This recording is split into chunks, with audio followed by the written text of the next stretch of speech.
Many people will potentially look at the book and say, wow, this was all leading up to this perfect opportunity.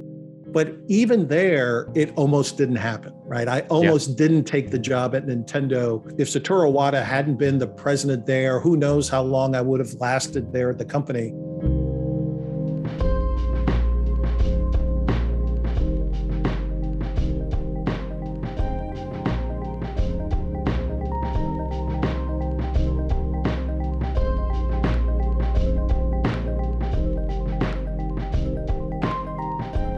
I was having dinner with a good friend who told me, Reggie, you should write a book. And I have to be candid, writing a book at that point was not high on my agenda. But the more I thought about it, the more I looked into it, the more it became something that I believe would be compelling. I always wanted to punctuate my stories with key lessons that the reader could take away. And that's why we introduced this element called the so what, right? So the really focused messaging around, here's why I told you the story, here's the key principle to take away, and how, hopefully you could apply it to your own situation.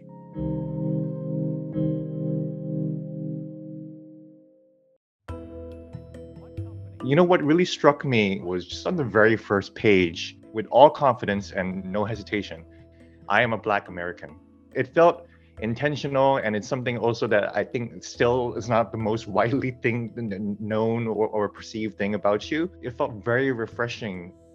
I'm a first-generation American, and my parents immigrated from Haiti. The first American and first Black American to be the president of Nintendo of America. That was the first American and the first Black American to be part of the executive committee of Nintendo globally. It's very important to put those markers out there because, again, part of what I'm trying to do is I'm trying to inspire that next generation. I continue to spend time going back to the Bronx today to have very direct conversations with young people that I am them, 50, 60 years ago. There's a through line where you learn to balance how you come across. Obviously, you're most famous for your aggressive first appearance at E3. My name is Reggie. I'm about kicking, I'm about taking names, and we're about making games. You had to learn to be less positive. That on top of being a large Black man, there's that awful stereotype of being the angry, aggressive Black man. That must have been so exhausting to have to navigate. How did you deal with that personally?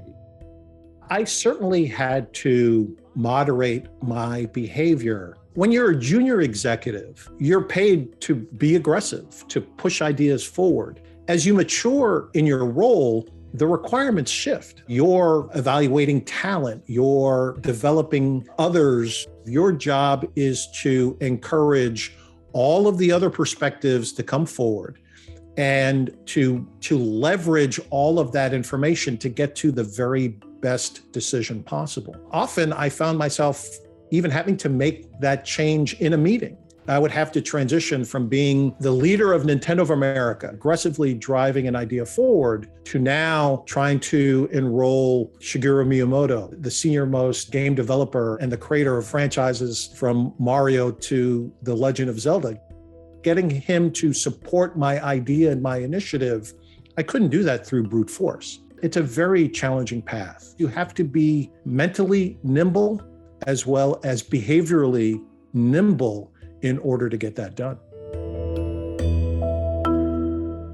Iwata-san was also an outsider of Nintendo. How comforting was that for you to kind of realize that this person that you're working for is also coming from a similar but different perspective than you? Satoru Iwata, the impact that he had across the entire video game industry is just immense. I highlight in the book a dinner that he and I had after I had been recently promoted to be president of Nintendo of America. Mr. Iwata was famous for really not engaging with other employees over dinner. He would work until the evening. Being asked to join him over dinner was a huge honor. Attending Mr. Iwata's funeral was a very difficult emotional experience. I made sure to have learned the proper Japanese customs. There's a way you pinch incense and you hold it to your head, and the way you spend time in front of the remains. I made sure I did that perfectly well because I wanted to demonstrate the respect that I had for my friend and my mentor.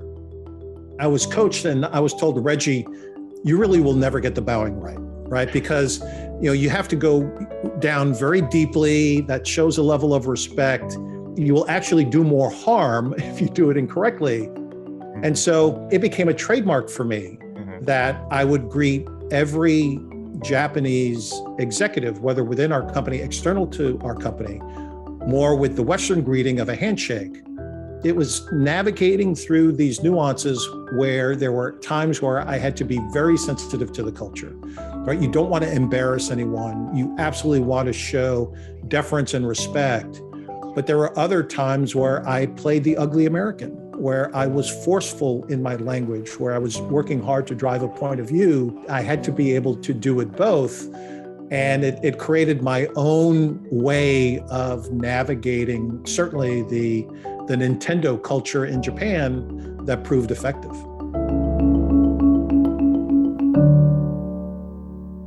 What are you excited for most about when people take away from your book? I want them to be enthralled with the stories and to have a sense of me and my personal journey. But I really hope they take away some of the lessons. I would be thrilled to meet someone, a year from now who says, Reggie, I read your book and I took these handful of lessons and I applied them, and thank you for that. I'm really interested to see how that plays out. So yes, my body is ready.